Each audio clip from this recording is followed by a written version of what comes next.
Trump faz novas ameaças tarifárias contra a China e contra a União Europeia. Além disso, o Trump está ameaçando até o pessoal de dentro dos Estados Unidos, caso alguém ajude os imigrantes ilegais. Além disso, o México já está se preocupando, construindo vários abrigos para os imigrantes que possam voltar para o país. A ONU está preocupadíssima com o Irã, que está enriquecendo urânio. O Trump sai do Acordo de Paris e, pasme, as petroleiras americanas não queriam que o Trump saísse do acordo. A Alemanha dá um cobrote nas empresas de tecnologia, Meta, né, Instagram, Facebook e a Google, que tem o YouTube. E o presidente da África do Sul fez uma declaração sobre o Trump. Tudo isso no vídeo de hoje. Vamos dar uma volta pelo planeta. Você está no Geopolítica Crítica. Galera, hoje o vídeo tá legal, então vamos comentar aí de vários países, vamos dar andamento à nossa análise geopolítica que nós fazemos aqui de forma praticamente diária. Já se inscreve no canal, já manda para aquele seu amigo que curte geopolítica para que esse projeto continue. Para você que não sabe, os Estados Unidos estabelece tarifas específicas para os produtos vindo da China. Essa é uma ideia de proteger a própria economia e dar uma punida na economia da China. Sempre que um país, gente, faz medidas protecionistas, que é colocar tarifas contra os produtos estrangeiros, essa é uma ideia de incentivar a economia local, a economia nacional, a economia regional e por aí vai. Acontece que a China está driblando essas barreiras econômicas como? Enviando os produtos para o Canadá ou para o México, né? Então, ou ao norte ou a sul dos Estados Unidos, e depois o Canadá e o México manda para os Estados Unidos. E aí o Trump, malucão, falou que além das tarifas que já existem, vai botar mais 10% ainda de tarifa em cima dos produtos chineses como uma punição por esse drible às barreiras alfandegárias que já estão sendo estabelecidas. E você acha que o México e o Canadá vão ficar de boa? Não, eles não saíram dessa punição do papai Trump. O Trump quer colocar nova tarifa contra o México e contra o Canadá de 25%. Além de querer aumentar o protecionismo contra a China, taxar México e Canadá,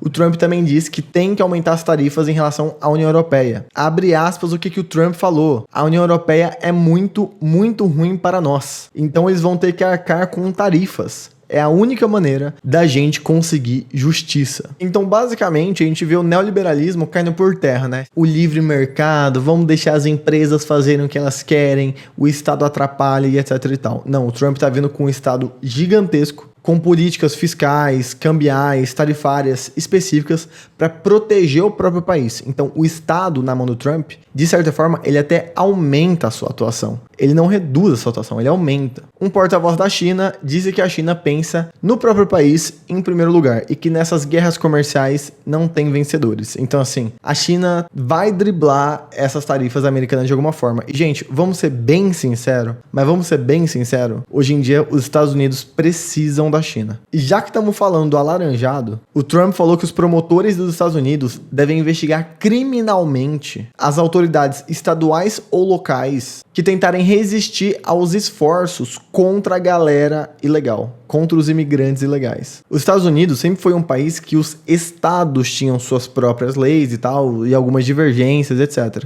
Mas pelo menos nessa questão da imigração, o Trump está deixando muito claro que as leis anti-imigração é para o país inteiro, que é para todo mundo colaborar para chutar fora esses imigrantes do país. E claro, a maior parte dos imigrantes ilegais são mexicanos. Nisso, o México já começou a construir abrigos temporários para aguentar essa galera que vai chegar deportada dos Estados Unidos. Rosa Isela Rodrigues, a ministra do Interior do México, disse que o México fará tudo necessário para acolher e receber essa galera. Mas assim, gente, falar uma coisa e fazer a outra. A previsão de crescimento econômico do México esse ano é baixíssima. O N. Cornelius, professor da Universidade da Califórnia, disse que o México vai ter sérios problemas para lidar com essa grande população que vai retornar ao país. Enquanto o Trump está preocupado com esses imigrantes ilegais, a ONU está preocupada com o programa de enriquecimento de urânio do Irã. Sim, o Irã está fazendo enriquecimento de urânio, isso não é novidade, o próprio Putin apoia isso, e até então as cartas que estão na mesa é que esse enriquecimento de urânio está sendo feito para geração de energia, assim como vários países do mundo fazem. Gente, às vezes a gente acha que energia é só para acender ou apagar uma luz, quando na verdade não. Quando nós falamos em matriz energética no contexto nacional, estamos falando de indústria, de desenvolvimento, de transporte, de transformação de matérias brutas em refinadas, do beneficiamento de minérios e de outras coisas. Então, gente, a produção de energia é muito importante para o desenvolvimento de um país. Acontece que o órgão de vigilância nuclear da ONU disse que o Irã estaria pisando no acelerador e chegando quase ao nível de conseguir produzir armas nucleares com esse urânio. O Mohammad Javad Zarif, vice-presidente de assuntos estratégicos do Irã, aponta para uma tentativa de reconciliação com o Ocidente e diz que não, o enriquecimento de urânio é apenas para produzir energia e que o Ocidente pode contar com o Irã. Abre aspas. Zarif diz que sempre há esperança de que as pessoas escolham a racionalidade. Espero que dessa vez um Trump 2 seja mais sério, mais focado e mais realista. Então ele faz uma crítica ao Trump, falando o seguinte: abre o olho, filho, tamo de boa, tamo só desenvolvendo o básico, não vem encher meu saco à toa não. Só que ano passado, em outubro, o Trump falou que não entraria em guerra com o Irã, mas falou que Israel sim tem que atacar o Irã até destruir todo o programa nuclear deles. E como nós sabemos, Israel recebe arma da onde, né, gente? Da onde? E nesse calor absurdo que tá, o Trump se retira do Acordo de Paris. Comentei isso nos vídeos anteriores dessa semana. Se você não viu, vai lá dar uma olhada. O que é o Acordo de Paris, o que aconteceu, o que rolou. Só que a doideira mais doida é que várias empresas de petróleo americanas foram contra essa decisão. Falaram o seguinte: Trump,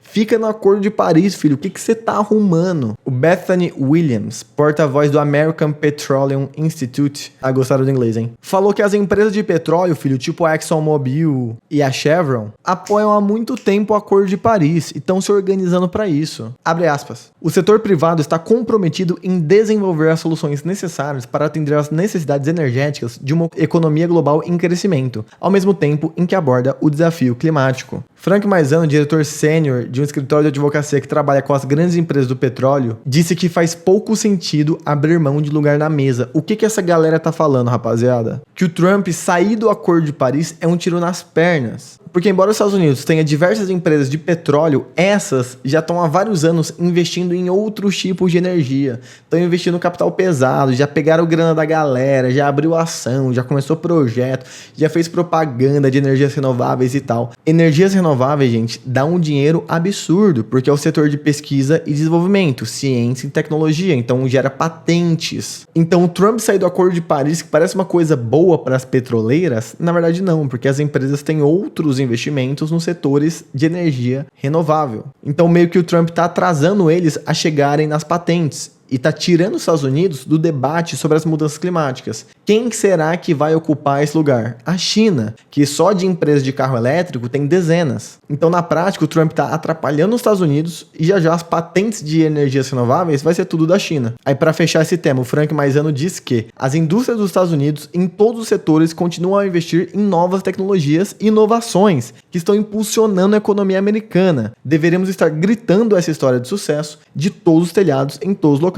Ao invés disso, o alaranjado do Trump sai do Acordo de Paris. Falando de grandes empresas, o YouTube, que é da Google, o Instagram, o Facebook, que são do Meta, tomaram um sacode da ministra do interior da Alemanha. Inclusive o X também, do Elon Musk. Tanto a ministra da Alemanha, Nancy Faeser, como o ministro espanhol, o Pedro Sánchez, falaram que os donos dessas Big Techs estão envenenando a sociedade, principalmente os jovens, causando radicalização dos jovens. Falaram também para eles darem uma segurada e não expandirem essa falta de monitoramento para os países da Europa. Muito disso é motivado por uma fala do Zuckerberg que surgiu falando que ele não ia mais fazer um monitoramento ativo e tal, né? Só que isso até agora está restrito aos Estados Unidos. E para fechar o nosso conteúdo, o presidente da África do Sul, o Cyril Ramaphosa, foi questionado, né, sobre as relações agora da África do Sul com o Trump. E ele disse que tá super tranquilaço, que não tem preocupações. Quando o Trump foi eleito, ele parabenizou o Trump, falou que vão continuar com as negociações,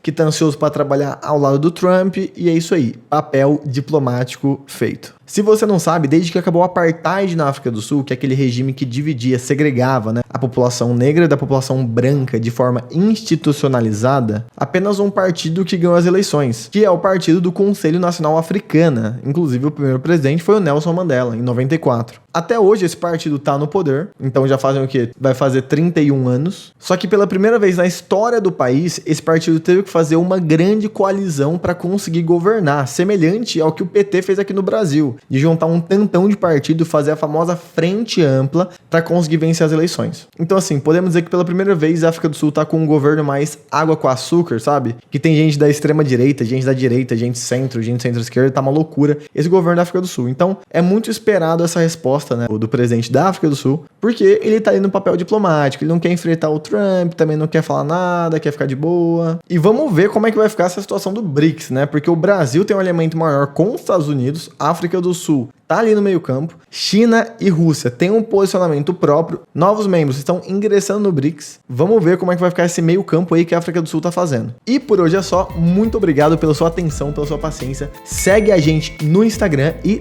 tamo junto, te vejo no próximo vídeo.